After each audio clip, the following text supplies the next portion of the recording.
Chapter 1. What's so bad that we had to get out of the house so you could tell me? Matt didn't bother waiting until his longtime friend could sit down in Steve's living room before asking the question. He watched his friend, knowing whatever he had to tell him, it wouldn't be good. Steve looked away. You should know I asked her if I could tell you. She's the one who suggested we come out here. Just spit it out, man, the stalling is only making it worse. From the reluctant look on Steve's face, Matt knew something was seriously wrong with JV, Matt's sister and Steve's mate. Matt, man? Steve paused. She was raped. The world went silent. His stomach churned. What? When? He blinked several times. Steve sat in the recliner. While she was still in college. Matt sat on the sofa, dropped his elbows on his knees and his face into his hands. Why didn't she tell us? She didn't tell anyone, not until I got it out of her. Steve sounded miserable, but Matt didn't look up. He stared at the floor for several seconds, not bothering to hide his tears as he cried. He didn't know how much time had passed before he got up and paced the floor. I'll kill the son of a bitch, he said after several passes. You'd have to stand in line, but we're both too late.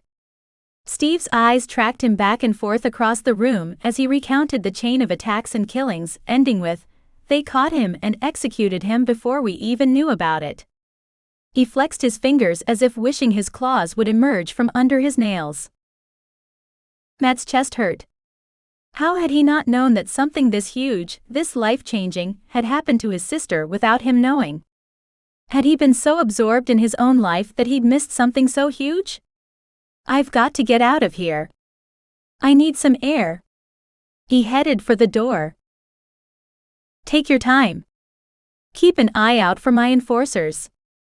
I don't think there are any around that you haven't met yet, but there may be one or two around. Will do. Matt shrugged into his jacket and tugged his cap down over his ears before going outside. He hurried off the porch of the small cabin and into the patch of woods separating it from the larger cabin-style house that the clans Khan and Karen lived in. Instead of taking the trail leading through the narrow strip of forest, he detoured and skirted the clearing that held the main house and large parking area that was now filled with vehicles. There were so many trucks and SUVs that they lined the long driveway as far as Matt could see from where he stood in the woods near the house's front yard. He was torn. He wanted to go inside, pull JV into his arms and just hold her. But now wasn't the time. There were too many people here. He didn't want to embarrass her in front of her new pack, and he thought confronting her in front of them during a holiday gathering would do just that. Instead, he prowled the woods for nearly an hour, until he was sure he could contain his rage and desire to protect his sister. By the time he'd exhausted the worst of his rage, his nose and ears had gone numb. He knew he needed to go inside and warm up, but he was reluctant. He didn't want to ruin the holiday for JV. Instead, he went to the front porch and sat in one of the chairs there. He was sheltered from the wind, so, while the temperature was still below freezing, he was warmer. Kicking his feet out in front of the chair, he crossed his ankles and scowled at the toes of his boots, trying to come to terms with what he'd just learned. He didn't know how long he'd been sitting there when the light crunch of footsteps on gravel and ice caught his attention. Looking up, he saw someone in a hot pink jacket approaching.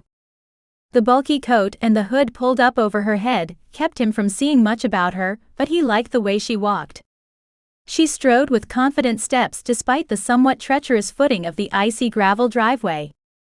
His eyes never left her as she came closer, reached the foot of the porch and made her way up the steps. He pulled his feet out of her way and watched as she walked by, going to the door as if he wasn't there. She knocked. The door was opened by the enforcer stationed there, who invited her inside. It irked him that she hadn't even said hello on her way past. Matt frowned. Why did it bother him so much that she hadn't even acknowledged him? He really shouldn't care. He had enough to think about without adding her odd behavior to the mix. He pushed her out of his mind and stood. Wandering around the house, he headed back to Steve and Jade's cabin for a little while. Just until he could get his head on straight. He'd reached the rear of the house, but not yet made it to the stretch of trees separating the two residences, when he heard the back door of the house open. "Matthew Jason Walker, what do you think you're doing?" His mother's voice pulled Matt from his thoughts. "Why are you out here freezing instead of spending time with your family?" The tiny woman who had raised him stood with her hands on her hips, waiting for an answer. He looked at her a moment, then looked away. "I'm just not good company right now, Mom. I need to be alone for a little while." Her eyes narrowed and she watched him for a moment. "They told you, didn't they?" He glanced at her then looked away again. "Yeah. I don't know how it got past me. How could I have missed it? Now you listen to me and listen good." Her voice was low but hard. "You are not responsible for what happened to your sister. It's not your fault she kept it to herself either. You had your own life and your own troubles. What matters now is that we do everything we can to support her and help her to heal. She seems to be doing well enough." He couldn't look at his mother. The guilt wouldn't let him. "She is mostly. But I can see she still has a hard time sometimes. We can love her and show her that we don't see her as a victim or weak. She's stronger than any of us gave her credit for, and she deserves to know it." Matt had no words, so he just nodded. "Now, you've been out here more than an hour and she's going to notice soon. I'll give you another 5 minutes to get your shit together and come back inside. If you're not back by then, I'm sending her after you. I don't think you want that, do you?" "No," he glanced at her again. "Just give me a minute. I'll be in a couple." "All right." She turned on one booted heel and went back inside. Matt sat on the rough wooden porch step and dropped his head into his hands. He took a deep breath and tried to shove the turmoil of his emotions down. He didn't want to make JV feel bad. He didn't want to make her have to relive her horror just because it was fresh in his mind. After taking several deep breaths and letting them out slowly, he was able to draw on the calm focus that let him control the cat inside him. He held on tight to that as he went inside. The warm air hit him as he stepped through the back door. He knew he'd been out there a long time, but he hadn't realized how cold he was until the warmth hit him. He pulled off his outer layer and hung it up before joining everyone else. He couldn't paste a smile on his face, but he was at least able to keep from letting his unhappiness show. In the kitchen, he found his mother Kim and Tina, Steve's mother, serving desserts and making sure there was enough for everyone to drink. Walking up behind his mom, he wrapped his arms around her and gave her a tight hug. She patted the arm across her chest with one hand, letting him know she wasn't upset with him, while she continued to talk to Tina. After a moment, he released her and moved into the main room where the Khan and Karen were still seeing visitors. He stood for a moment watching them, and the best description for it was holding court. They were there, letting people come to them and pay their respects. While it might not fit in modern society in general, it wasn't inaccurate for clan life. In effect, the Khan and Karen were the king and queen of the clan. Everyone had to respect them or fear them in order for pack structure to work. Looking around, he didn't see Steve, but Jade was once more on the sofa beside Rebecca. He caught her eye and tipped his head toward the back of the house, hoping she'd come talk to him for a few minutes. "Can you give me a little bit? I'm not quite ready to talk about it yet." Her voice whispered through his mind. He nodded once and moved to where his father stood visiting with Mike, Steve's father, and a couple other men that Matt didn't recognize. He stood quietly, listening to the conversation without adding much for several minutes, until his father turned and looked at him. "Why are you all flushed?" "I needed some time to myself, so I was outside a while." His father looked him up and down a moment, as if trying to discern what Matt wasn't saying. Had to have been a good while for you to get that cold, unless you forgot your hat. Matt shrugged, choosing to let his dad think he'd forgotten to dress for the weather, rather than tell him he'd just been out that long and why. You think you'd know better. The older man gave a slight shake to his head.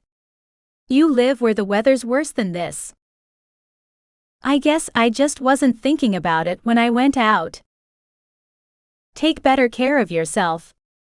His dad patted him on the back, then turned back to Mike. I wasn't prepared for as cold as it is here, were you?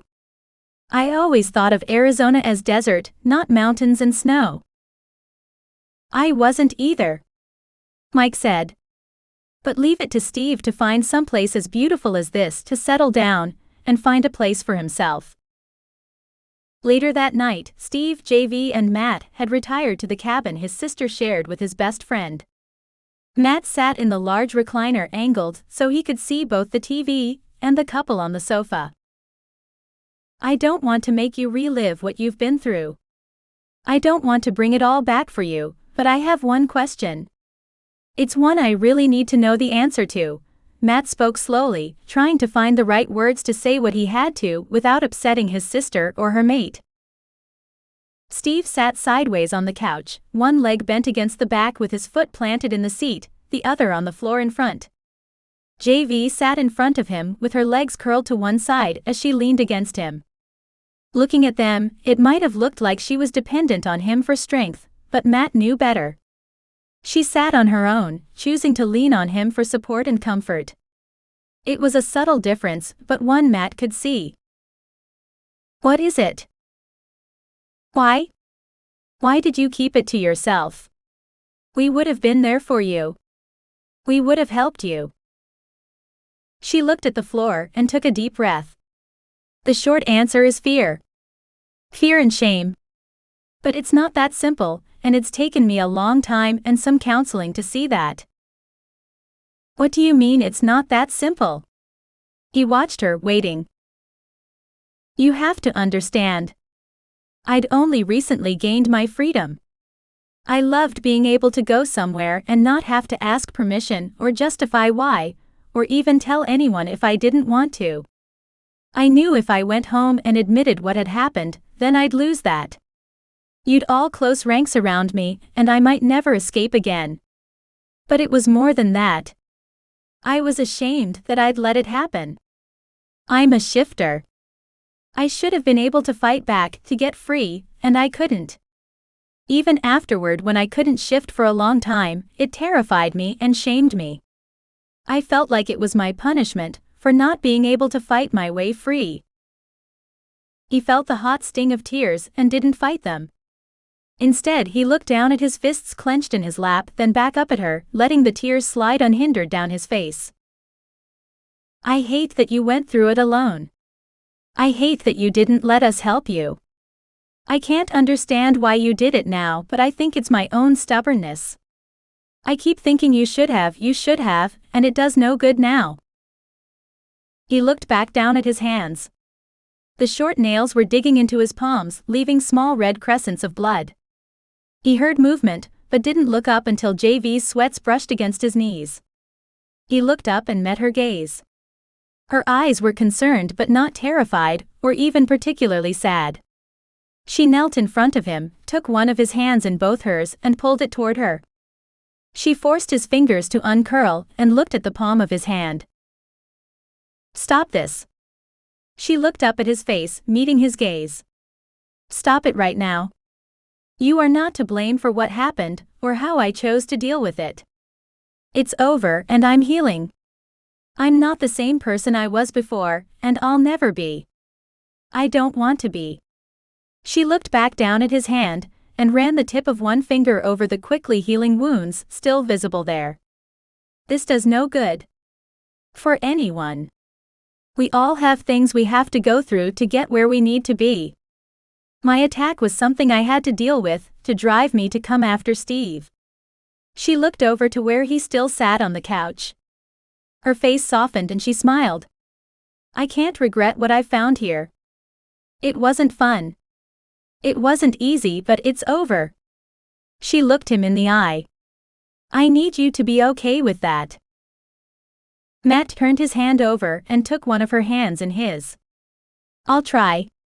I can't be right now, but give me some time. I'll try to be okay with it. She squeezed his hand and smiled up at him. He was glad to see the smile reached her eyes, for a long time her smiles hadn't. He knew, at least in part, Steve was why they did again. As much as he didn't like the idea of JV with someone as old as he and Steve, he understood some of it now.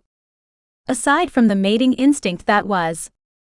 He'd never felt it himself, not even with Connie, who he'd loved with all his heart, but he believed in it. His chest ached as he thought of Connie. He missed her. She'd been gone 2 years and he still felt her loss every day. He missed what they almost had, the family they'd almost been when the accident had killed her and their baby.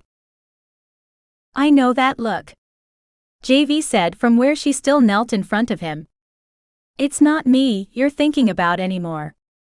She squeezed his hand again. I hope you find your own mate someday. Sooner rather than later would be good. Matt gave her a rueful smile. I'm not sure I'm ready for that. Ready don't have nothing to do with it, Steve said from the sofa. When you find her, that will be all that matters. You and her. He held one hand out towards JV. She went without a word and curled back on the sofa in front of him, letting him wrap his arms around her as she leaned up and kissed his cheek. Seeing his sister and his best friend so happy together made him forget the anger he'd had when he'd first found out she was with him. He'd been angry at Steve for taking advantage of her, though it was nowhere near what had happened. In fact, he'd stayed away from her for a long time to keep that from happening. Matt respected that. Now, he just had to come to terms with his new knowledge.